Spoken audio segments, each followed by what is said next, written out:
The Four Nights of the Apocalypse, Chapter 139, Invisible Suffering. Myrtle advises Nasiens not to meddle in the fairy's problems. However, the herbalist says that before he resorts to violence, he must first ask why he did it. However, Myrtle tells him that for these guys, changeling is just a game. Therefore, it would be a waste of time to ask any questions.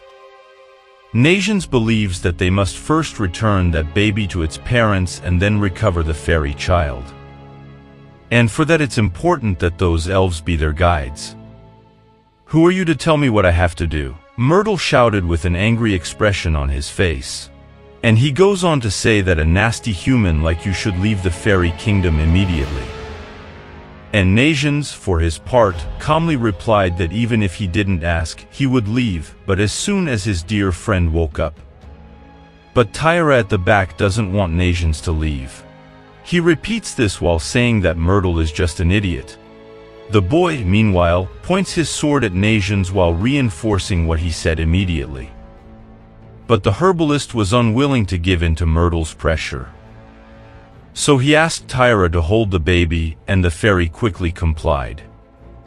She walks away from the boy as he prepares for the inevitable confrontation. With a cheer, because Taizai was Team Nasiens. And when he saw that the herbalist was drawing his weapons, Myrtle smiled, showing that he was even more excited, because then he wouldn't have to hold back. Myrtle advances offensively towards Nasiens. He makes a slashing attack with his sword, which Nasiens narrowly dodges. But only from the first. But even if he didn't manage to dodge it, he managed to completely block his attack, using his two daggers wrapped in his magic.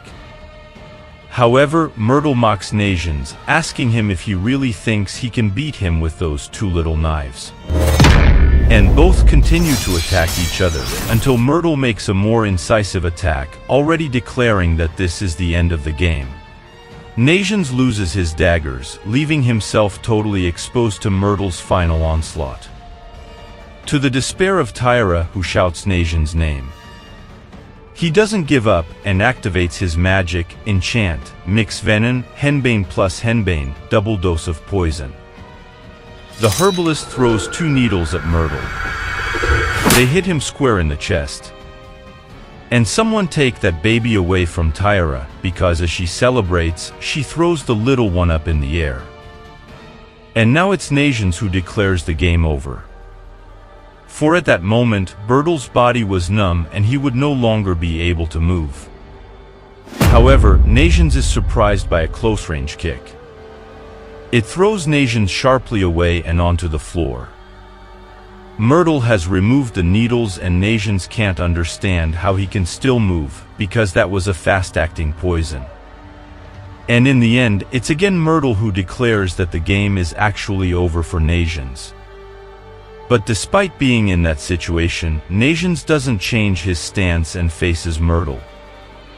He seems both hesitant and annoyed by her determination, but a shout of Anoa caught their attention. That cry was from Taizai, who was at that moment activating her magical summoning power. The fairy summons a very familiar figure, but her attitude angers Myrtle, who shouts at her, ordering her not to interfere in a men's duel. But Taizai's answer comes very quickly, "I'm going to lend a hand." Pig attack. Myrtle is hit full-on by the pig summoned by Taizai, throwing his brother far away from Nasiens. The fairy thanks him for his help. But this left Myrtle in disbelief. He can hardly believe that his little sister could do this to her own brother. On top of that, she was more worried about Nasiens, whether he was badly hurt or not.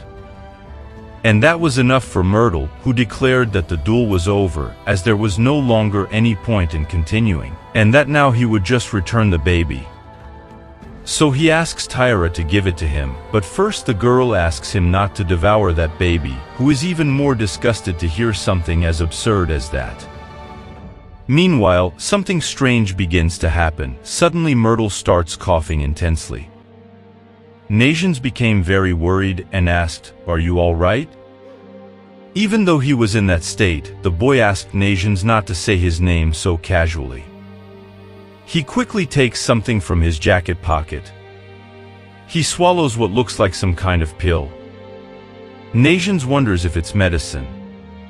But whatever it was, it instantly relieved Myrtle's cough.